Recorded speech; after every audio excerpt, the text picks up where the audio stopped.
If you have searched minimalist living rooms, you have probably encountered the same problem I did. What should actually be in my living room?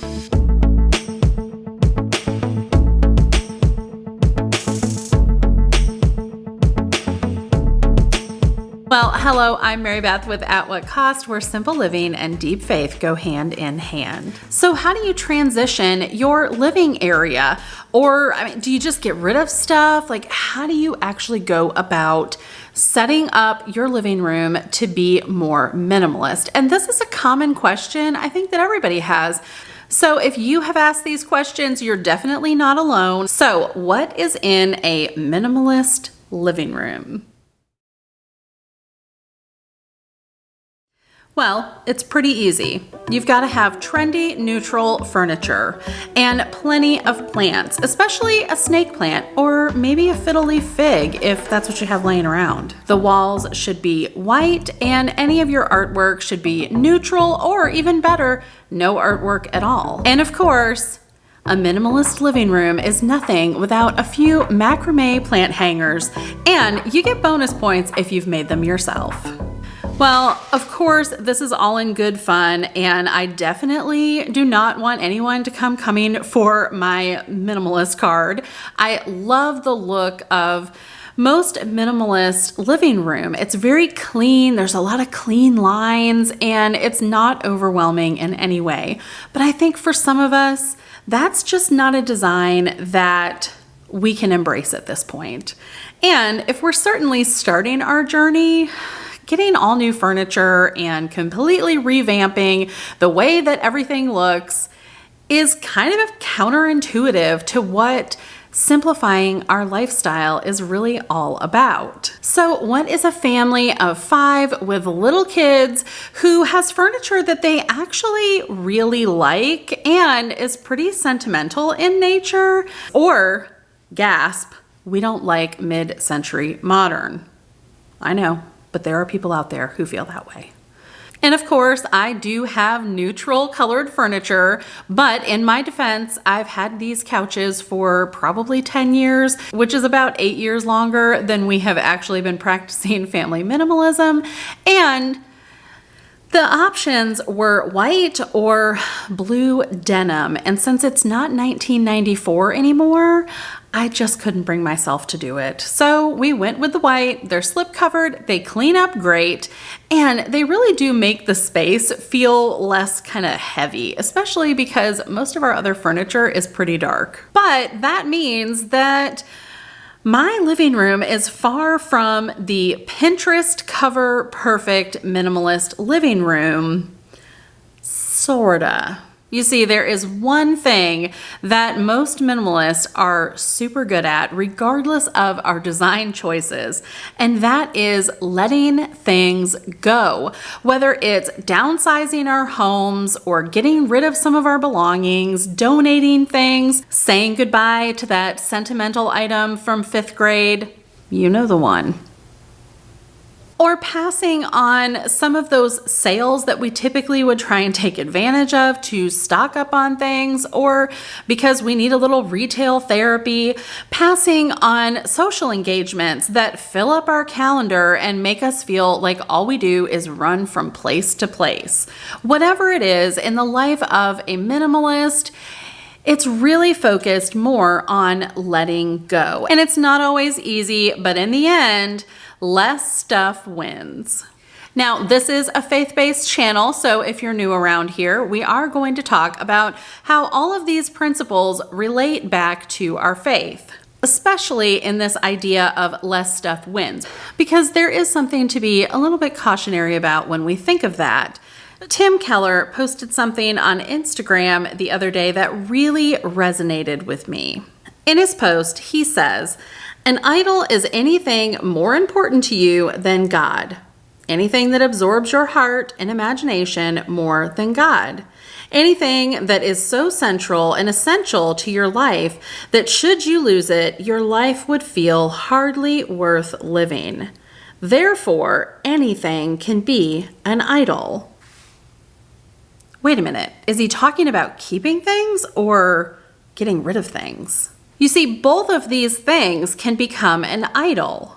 As I scroll through the videos looking for that magic checklist that will make me a minimalist if I just get all of the things that I need, I really started to realize that there are some folks who are just completely obsessed with getting rid of things and having the absolute least amount of stuff that they can possibly have. And I'm sure as you have gone through some of these wonderful resources, you have discovered that as well. And if that's the stage of life that you're in, then I applaud your efforts. I think everyone is entitled to their own desires and what makes them feel most like they have balance in life. But we also see some people on the other side of the coin who hang on to things so tightly that caring for them, worrying about them, and thinking about them becomes just as much of a preoccupation as it is trying to figure out how you can get rid of every last thing you own. And so both of these ideas can really easily become an idol. And that can be difficult.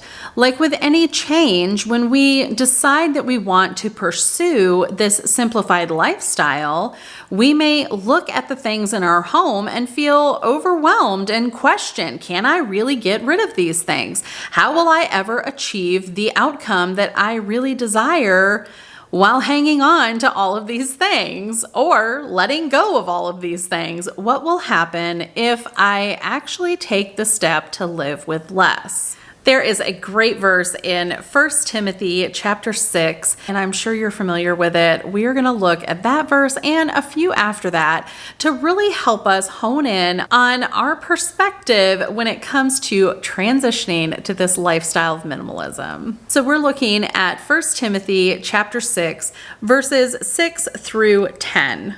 But godliness with contentment is great gain. For we brought nothing into the world, and we cannot take anything out of the world. But if we have food and clothing, with these we will be content. But those who desire to be rich fall to temptation, into a snare, into many senseless and harmful desires that plunge people into ruin and destruction. For the love of money is a root of all kinds of evil. It is through this craving that some have wandered away from the faith and pierced themselves with many pangs.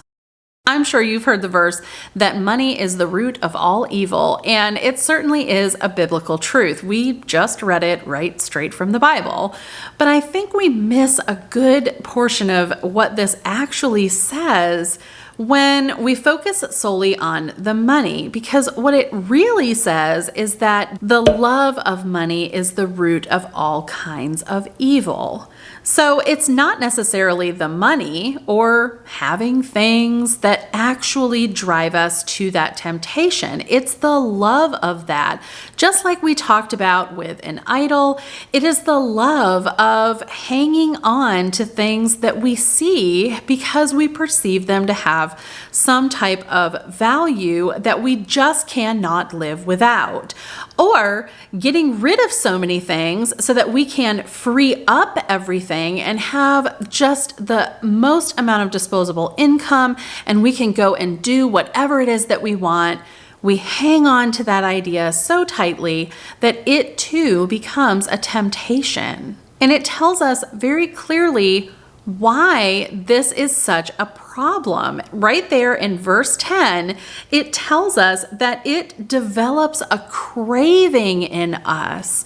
It's a craving that is not centered toward God, but it's really centered more on having more and more and more, whatever that may look like, whether it's things or freedom from things. And yes, this may be a little bit of a deep thought on something that seems pretty surface level, like picking out the furnishings of our home or deciding what to keep and what to let go of.